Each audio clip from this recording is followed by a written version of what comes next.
So yeah, I have a very exciting game for you, played by Mikhial Tal. Mikhial Tal is playing the white pieces here, and he starts off with e4.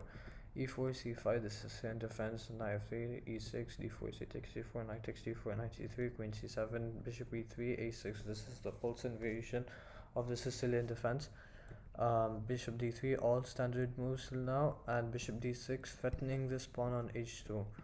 Um, a logical move can be h3 or taking and then playing something h3 or f4 in this position. And we have a standard position. However, Mikhail Tal decides to play very sacrificial today, and he plays king h1, daring the white bishop to take the pawn.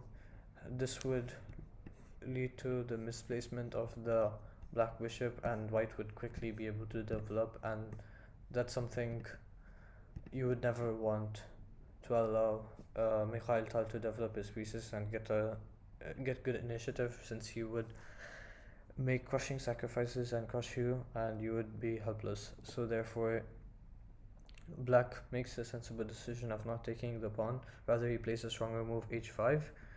F4 is played in response. Knight g4, a very good move. Nice outpost, at the same time attacking the bishop, so threatening the bishop. Um, and queen f3 is played, so there's an exchange. This exchange, well, he could have waited for white to provoke the exchange. This was quite fast. I would have preferred black to play something like b5 to improve the bishop, because as you will see in the game that this bishop is like a thorn in black's position later on. So takes, and queen b6 attacking the knight and the pawn. So here Mikhail Tal defends the knight. e5, a very interesting move. I thought another interesting move could have been just capturing, and then this position would occur with e5 and f5. It looks like a superficial attack because there's no real attack here. Queen can just retreat and keep the positions quite safe, though white has some initiative. Um, it's playable for both sides, kind of equalish position. e5 was played, and here I'll give you 5 seconds. Try to guess what's a move that Mikhail Tal played. Yeah, Mikhail Tal played queen g3, attacking the pawn and sacrificing his knight.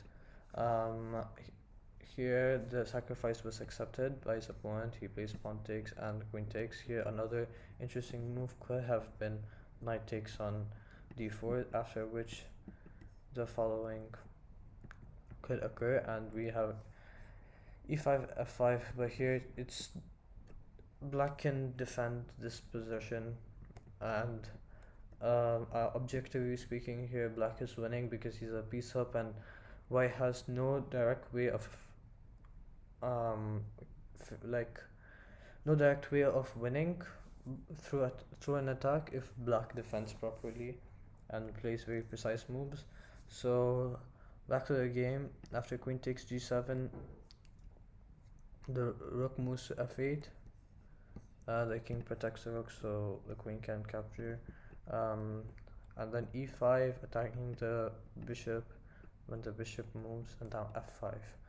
So he's trying to run these pawns down the board and open up black's king and his uncastled king and his position.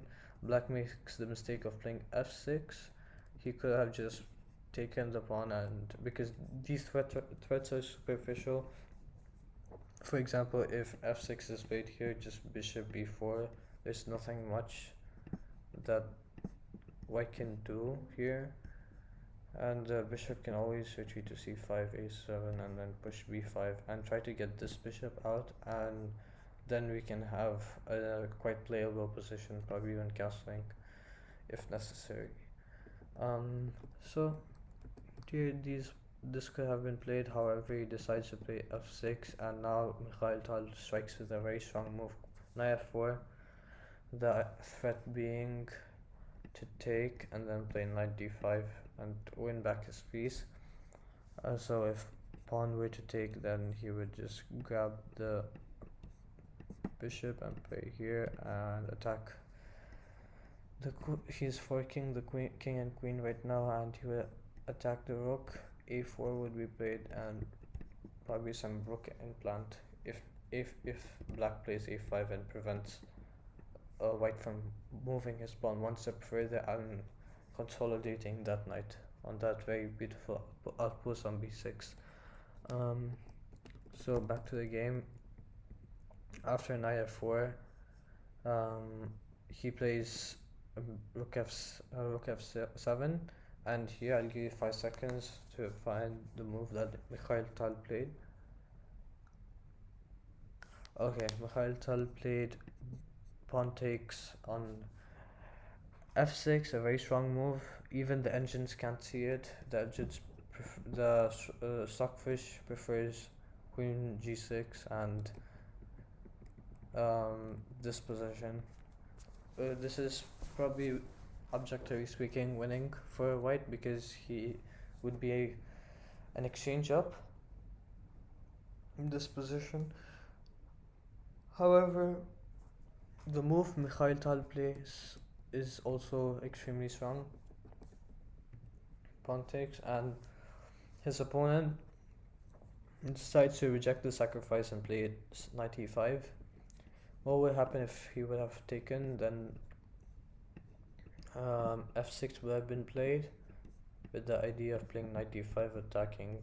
Now here black needs to be very careful because if you played something at queen a5, this could be very dangerous since the rook can come in. If the knight were to come again, the rook comes in with a check, and this is catastrophic, and it's a checkmate. So, and here also, if he moves there, it's a mating threat, and checkmating the black king. It's quite difficult to even prevent this from happening. For example, if you were to take, then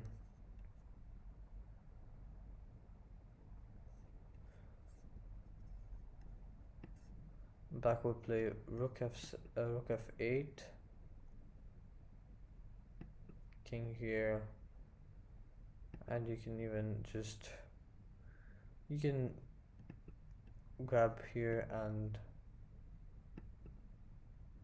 well have a playable position. Probably even instead of grabbing, probably even playing rook here and winning the queen would be a liable option.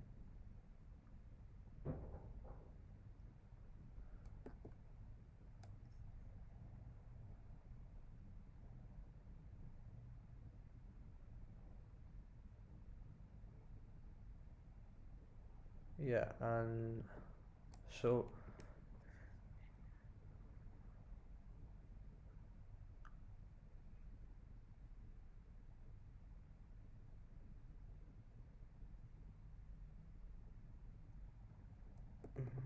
back to the game. It would so here queen d8 would be the best move, and this sequence of events is quite complicated. However, white would end up being an exchange up and would have quite a few passed pawns.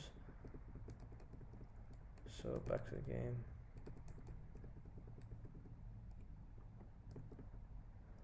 So here he decides to play knight e5, bishop c4, again just tempting the capture and just again sacrificing a piece. Here it's accepted, and queen g8 was played, and here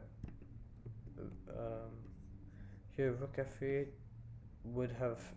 could have been a playable move, but this would have lost.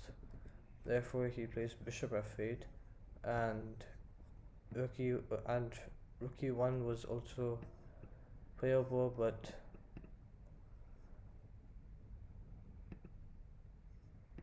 knight e3 is a quite strong move, blocking and giving better prospects for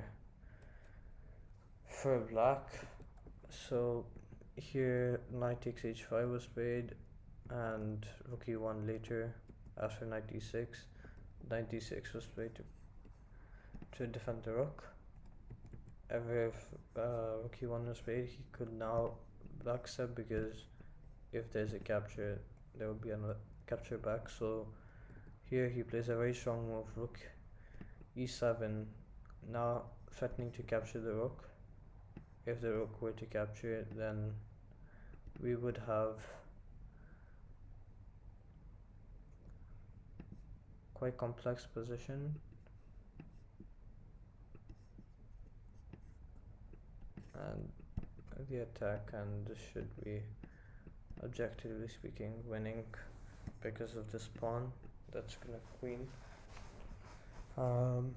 So here he plays queen b5, rook e1, and queen d5. Huge mistake. And Mikhail Tal capitalizes with knight f4 and knight e6, crushing move, finishing the game.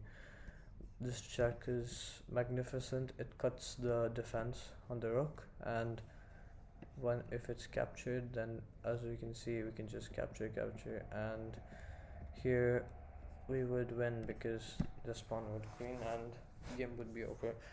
And for example, if let's say black were to play there, then that would have been a much better position for black, as would he would there would be a perpetual check, and this would result in a draw. I hope you enjoyed this wonderful game played by Mikhail Tal, and hope to see you next time.